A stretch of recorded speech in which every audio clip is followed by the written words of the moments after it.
Truth Man here. The channel is the No Matrix, No Simping, All Subjects channel. So we got Sunday sermon coming up later. Sunday sermon. But what I'm about to talk about go hand in hand with Sunday sermon. I don't know if y'all can see it back there, but I got my blanket back there. Because me personally, I sleep in the car. Remember how the Bible told you the better sleep on the corner of the roof than in the house with a contentious woman? I'm not just talking about women on this one. I'm talking about people in general. Like, what I want to talk about is when people don't understand you, right? When people, oh my goodness, here we go with another timid driver. You know, I'm like, sometimes when you drive too slow, that's just as bad. To me, sometimes it's worse than somebody that's driving too fast. Because if they know how to drive and they driving too fast and they not running lights, they not running stop sign, then it's not going to really bother you. You're just going to be annoyed by how they drive. But when people drive too slow, they make you miss lights, all type of stuff. So, but I need to talk about this, and then include the workplace, include church, include on the street, in your neighborhood, your neighbors, include women you in relationships with, wives, girlfriend, but it's not just them. Dude, you ought to get a ticket for this, man. This is nowhere near the speed limit. But I want to talk about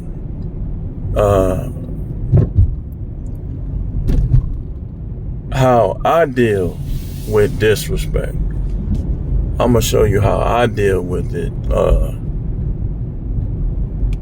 And I'm going to show you the attitude and the perspective that you should keep when you're dealing with it. Look, don't ever act like, the first thing I want to mention, don't ever act like you owe anybody anything.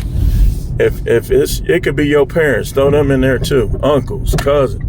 If people get into a pattern of consistently disrespecting you, then, you know, you got to figure out how you going to deal with it. Like me personally, I like avoidance because the world don't always understand. Like the world, they just want to judge. They want to rush to judgment. They don't always understand like what's going on and stuff. Like for instance, people, you could have a wife that ain't had sex with you in 10 years. You sleeping in a different room, everything. But that dude, if another chick starts showing him some attention and he start dealing with her, especially if he in the church, he's a bad guy. I mean, come on now. I don't know about you, but I know what the Bible say. And I teach what the Bible say. But people don't always understand. Just like they don't always understand when you quit a job. But sometimes people quit jobs because they about ready to crash out and they don't want to get in trouble. Now, some jobs I don't quit for that. Some jobs I quit because I just don't have time for the pettiness. Like if a job get overly petty with me, shoot, I sometimes may quit. Just like I quit if I feel like I'm gonna crash out. Because I look at it like I can replace this. Like people act like every time you get something or every time you get with somebody, you just supposed to stay with them forever. You don't do that with cars. Like, that's like, what's this, 2025? That's like a person driving a 1975 today. That's their only car. Like, if a person drives a 1975 today, it's more than likely gonna be like just something they drive around on the weekend and they don't restore. Because you have a car 50 years, that car gonna be rusted out. It's gonna need an engine. It's gonna need everything. But people don't like they don't like to do that with jobs and with people though. But the same dynamic applies. Like the only time you stay with a job that's making you richer, is making you more financially comfortable. You stay with a person that's showing you respect, that's showing you loyalty and faithfulness. You know, if you were dealing with a person in a relationship, a marriage, or anything that they become curious, they start having affairs or emotional affairs, or you can't see eye to eye with them, like y'all not getting along, or they don't believe you know anything, so everything you come up with, everything you say, they try to downplay it or try to act like you ain't said nothing, you know. I'm like, I sleep in the car, like even if a woman is showing you respect, showing you love, I still would advise you dudes not to move into their house. Don't move into their house. Don't, you know, they'll be like, move in. No. That's what you should be telling. Because that ruins relationships. Like, thinking back, like the relationship at the beginning, when she first moved in, was all right. But over time, like, stuff just started getting different. I started noticing.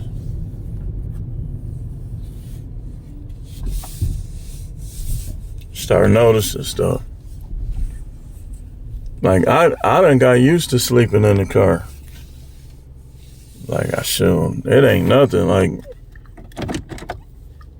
Like I can just, I be having to catch myself now, because sleeping in this car, it's like you'll be working and your body don't know if you working or not. Your body will be like, sleep. And so yesterday, like, luckily I was on the phone with my sister. They kept saying, you sleep over there? Man, I was falling asleep because it got slow. But I'm so used to sleeping in this car, you know, that I done got used to it. You know, look at this, look. Yeah. And I just pulled up in my driveway. I got a big house, y'all, but you could have a big house if you ain't dealing with a big heart towards you. That house gonna shrink. Like, it ain't gonna feel like no home. Like this, it don't feel like home no more. It don't. Like, and then these women will turn the kids on you. The kids be not understanding everything that done happened. Like, and that's another thing too. Off subject, on subject. I would rather, and you should rather, these women be like, I'm not going to put my business on social media, but you do it in front of your kids. You talking down on their father in front of them, and you think it ain't going to affect. If you know energies, it affects. Like if, let's say the kids are close to their mother and she talking down on their father, that's going to affect them, man. And then she'll be, look, this how it be. She'll be talking down on their father and been there for them their whole life. And then some other dude, they seeing her act all nice and respectful towards them. That's like, she being a Picasso nigga, what I call a Picasso nigga.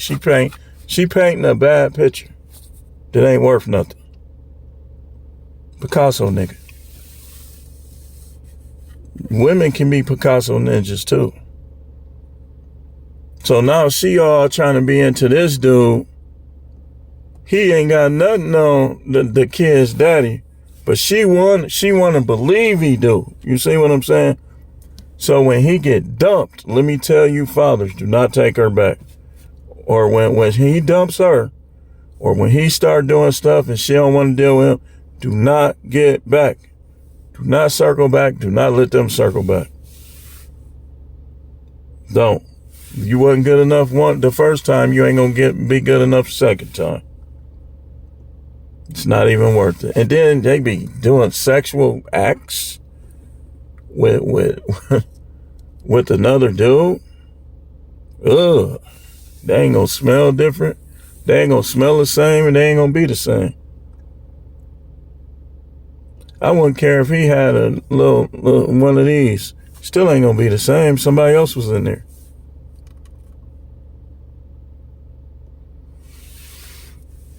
So when you deal with people that don't respect you, you gotta make sure that you ain't taking nothing they say as truth. Nothing they say as who you are. You know, like, okay, for instance, she called me a fake prophet. Okay, is that how the Most High feels about me? No. No. Not at all. People will call you everything but a child of God, and then it'll be a person that don't do nothing, squeaky clean. They don't believe in them either. That's why you can't listen to these people. Because when I went through that period where I wasn't drinking, I wasn't playing the lottery, I was just on the kooky church-harmonious stuff, people still was looking down on me. People still was avoiding. Still didn't believe I was who I said I was. Because like it say in the Bible, to the defiled and unbelieving, nothing is pure. They don't think nobody right. So don't spend a lot of time. Like, I don't care.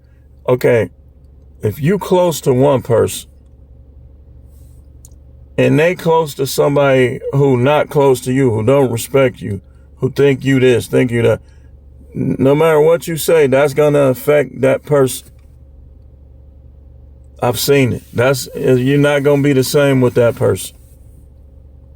Especially if they're making an effort to be close to somebody that's talking down on you and is not cool with you like that. It's going to put a damper. No matter, you could try with all your might.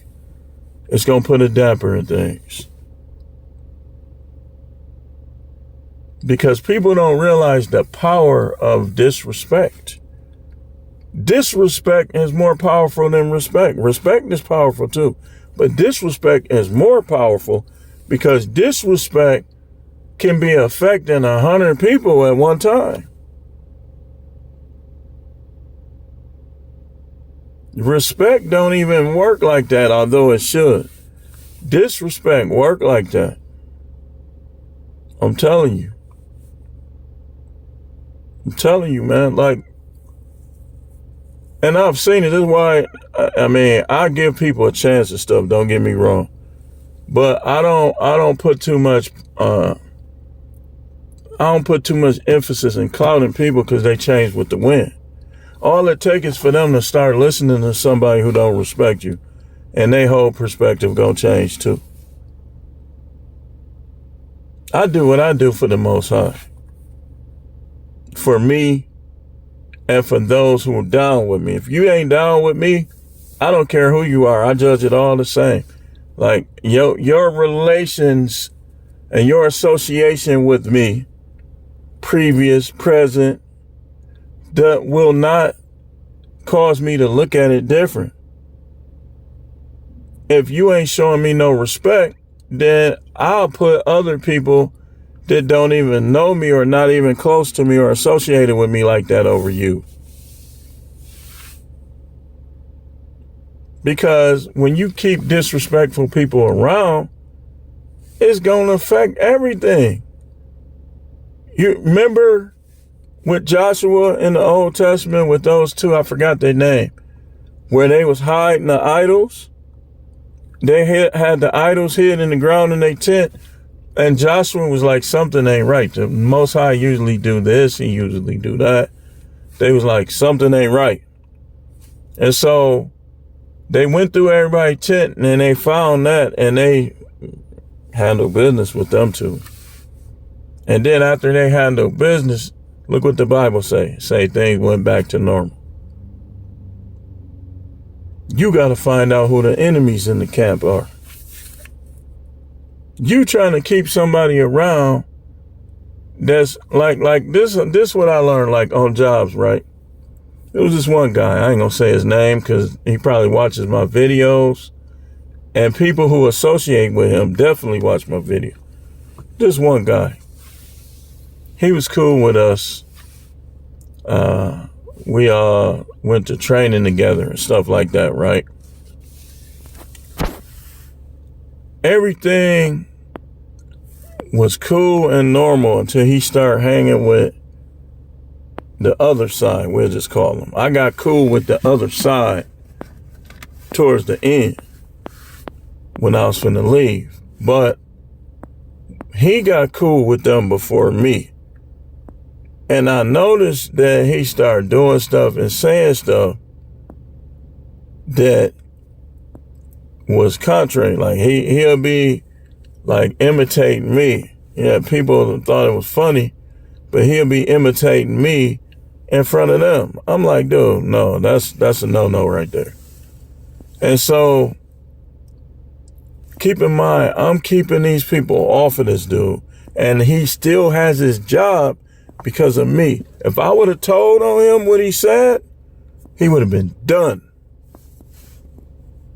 I said, I don't know. That was one time I said, I'm not finna get this man fired. I felt bad because I had to stretch the truth. I said, I heard him over there talking, but I couldn't make out everything he said. That was a half truth because I heard the part what he said that they was questioning him about. I said, I heard him over there talking, but I couldn't make out everything he said, which I couldn't. That was the truth. But it wasn't the whole truth because what he said, I heard him say it. I just went around and I kind of deflected it so he wouldn't get fired. And so he's on Facebook. He never sent me a friend request. He never reached out. Never said, tell such and such I said what up or what's going on or how you doing. None of that. And I'm like, when they was locking you in the closet and when they was getting on your heels, I literally was keeping them off of dude. Like, man, I ain't gonna let them do nothing to you. And they knew I wasn't. They knew I wasn't. But the respect died down because he got cool with the enemy. That's what happens. When you get cool with the enemy, a lot of time they'll get in your head and they'll bring discord between you and this person. That's why the Most High don't like, let's say, 7 things he hate. He that sows discord among brethren. So if you claiming to be so saved, right? Right? Watch this. And it's somebody you know, you talking about somebody they respect, and now they looking at that person different, you might as well just get out of your Bible. Stop faking. You ain't there. Because you doing the thing the Most High hate. The Most High be wanting us, blessed are the peacemakers. You doing what he hate. You sowing discord. Now you got this dude is distancing himself from this dude because of you. But you claim you so saved, right? You claim you so with the most. You're not. You're not. You're not. And I know you watching my videos and you know because this is hitting you. You've been saying stuff and you've been making false accusations too. That's making this person, because they want to be cool with you, they want to have relations with you, You making this person look at this person different, but you trying to act like you got it all. You ain't got nothing down. Just look at your behavior. By their fruit, you'll know them. By my fruit, you'll know me. By these other people's fruit, you'll know them. Just look at your behavior. So now, you'll have, like, in a situation like that, you'll have me second guessing this person because they cool with you and they distancing themselves from me. Because of you. Mr. I'm a man of God. No, you not. I'm gonna tell you the fact. Look at your behavior. You not a man of God. You can be. You ain't far away. This is what people do. People give up a couple things and think that make them righteous. What's in your heart makes you righteous or unrighteous. Don't the Bible teach that? We're going to talk about that today. Matter of fact, let me write it down. Let me write it down.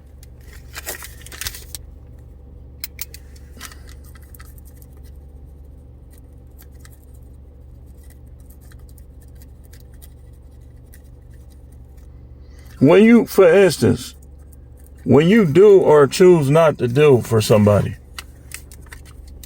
what's in your heart is going to tell it. That's why the Most High look at the heart. Well, it'd be like I don't deal with give money to panhandlers because the Most High gonna look at your heart.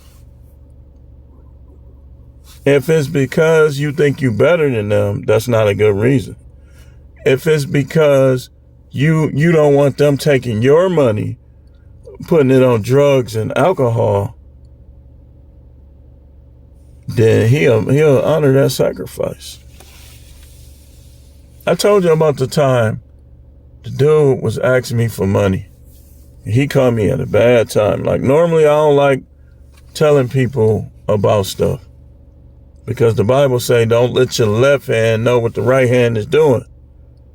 So he said, ask me for some money. And he caught me at a bad time. So I say, man, why ain't you got a job? Why you won't work? What's going on? He pulled his hands out and he ain't had no fingers on either hand. I just counted it up and gave it to him. He ain't had no fingers on either hand.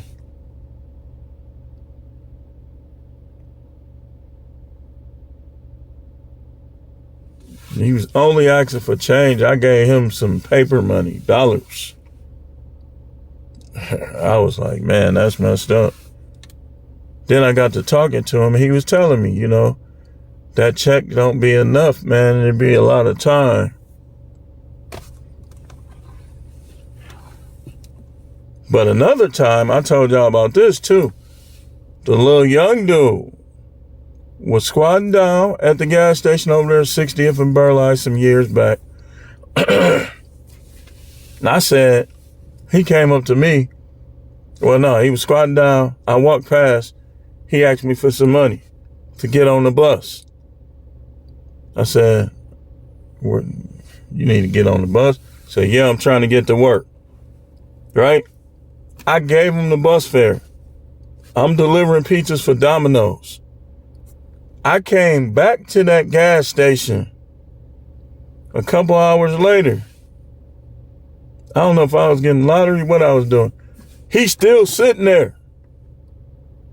I said, hey, man, I thought you had to get on the bus. He said, excuse me. He said, I do.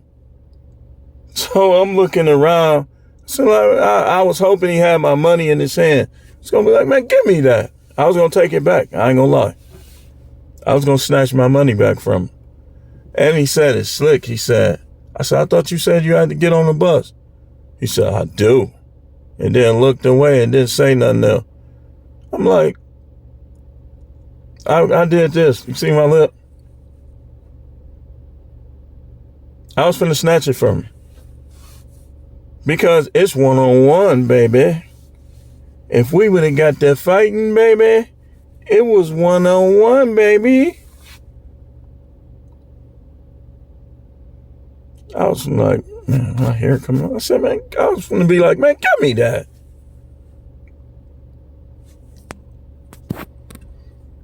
But yeah, man, I think the best way, avoidance, people don't respect you, you should not be spending time with them.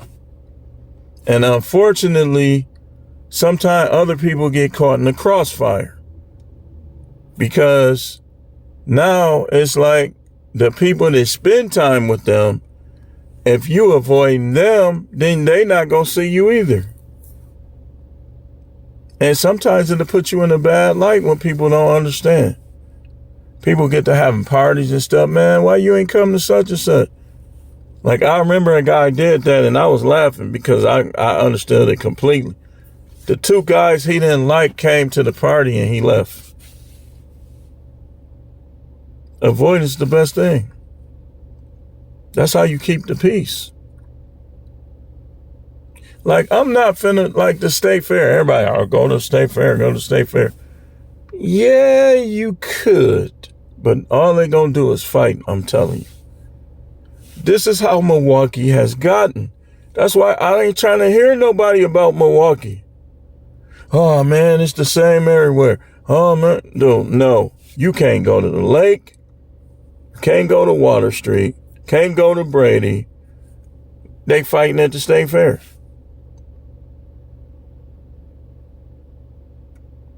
They fighting at the state fair. When did they leave and come back to the parking lot with guns?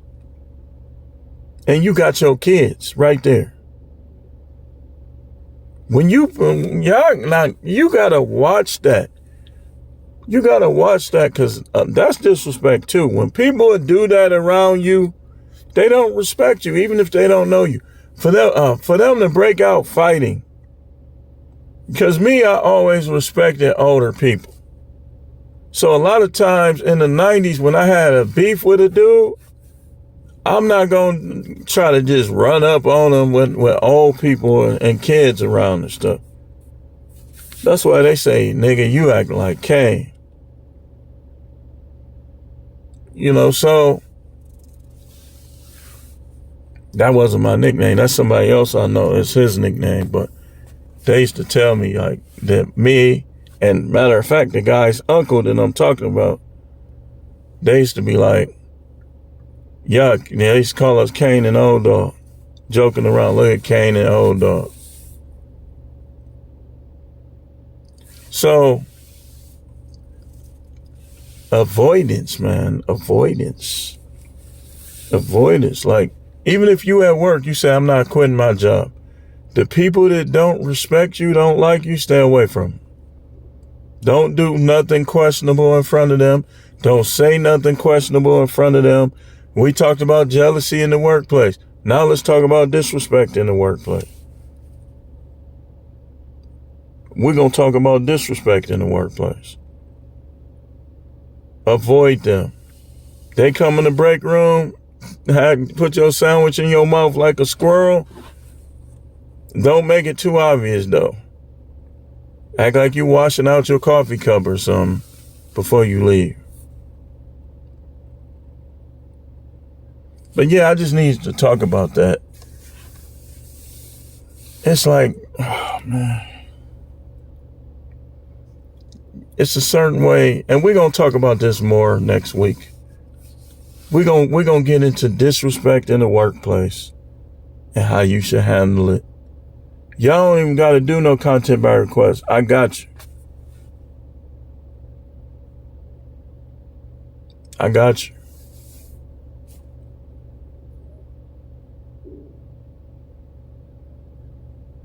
We're going to talk about grinding today too, y'all. I've been working some really long hours. Long.